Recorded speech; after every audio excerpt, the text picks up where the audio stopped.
So what should happen now that the woman who accuses Supreme Court nominee Brett M. Kavanaugh of sexually assaulting her has come, or rather, has been dragged, forward? The first part is easy. There must be a full investigation, beginning with FBI interviews of both Christine Blasey Ford, who made the accusation, and Kavanaugh himself, likely followed by some form of hearing. Though I would put nothing past the people who stole a Supreme Court seat from Merrick Garland, even this crew of Senate Republicans cannot muscle through the nomination, bleating about the unfairness of 11th-hour complaints. The urgency is to investigate, not to rush to confirm a lifetime appointment. Surely a few Republican senators retain enough sense of institutional responsibility to insist on that, if not because it is clearly the right thing to do, because in the era of. Then comes the hard, or what seems to be, right now, the harder part. What happens if, as the nation witnessed 27 years ago with Anita Hill and Clarence Thomas, the two accounts continue to diametrically diverge? Ford says that stumbling drunk, Kavanaugh and a friend grabbed her at a high school party when she was 15 and Kavanaugh 17, that Kavanaugh pinned her to a bed and groped her, that he put his hand over her mouth when she tried to scream. These are allegations that, if true, constitute some form of criminal sexual assault, which makes them, as my colleague Jennifer Rubin has pointed out, inherently more serious than the sexual harassment allegations, which were of course horrifying in their own way, involving Thomas. Yes, it was high school, but if you do something bad enough in high school, it can lose you your seat on the Supreme Court. And this, to me, constitutes bad enough, even if she managed to get away before worse happened. But, actually, many buts. One is that Kavanaugh, like Thomas, has vigorously denied the allegations.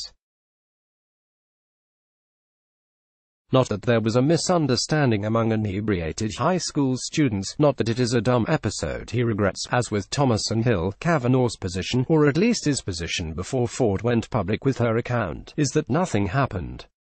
I did not do this back in high school or at any time, Kavanaugh said. Which raises the question of what corroboration exists.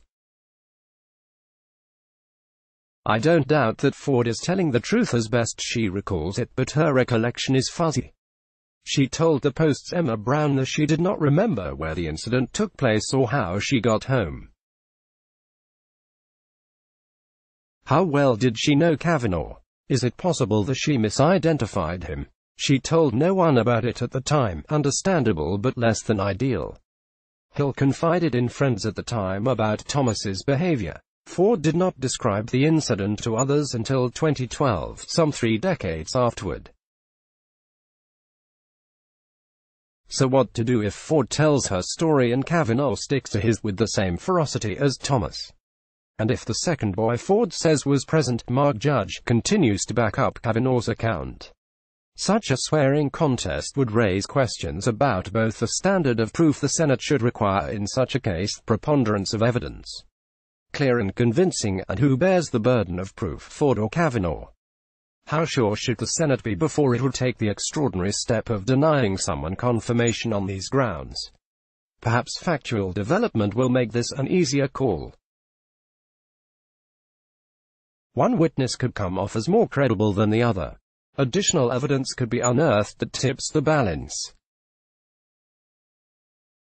And, of course, if you think that Kavanaugh should fail on other grounds, I have suggested that he should be rejected unless he agrees to recuse himself from cases involving President Trump and Special Counsel Robert S. Mueller III, then you are not going to agonize too much over these niceties. But if you are, say, Senator Susan Collins, R. Maine, or Senator Lisa Murkowski, R. Alaska, either way, there is a risk of fundamental unfairness. Here, the words of then Sen. Robert C. Byrd, D.W., VA, are relevant and persuasive. Byrd took to the Senate floor in October 1991 to explain why he was withdrawing his initial support for Thomas and would vote against him. No individual has a particular right to a Supreme Court seat, Byrd said. Quote, If we're going to give the benefit of the doubt, let us give it to the court. Let us give it to the country. As this mess plays out, the Byrd test seems like the right one for honest senators to keep in mind. Read more from Ruth Marcus's archive, follow her on Twitter or subscribe to her updates on Facebook.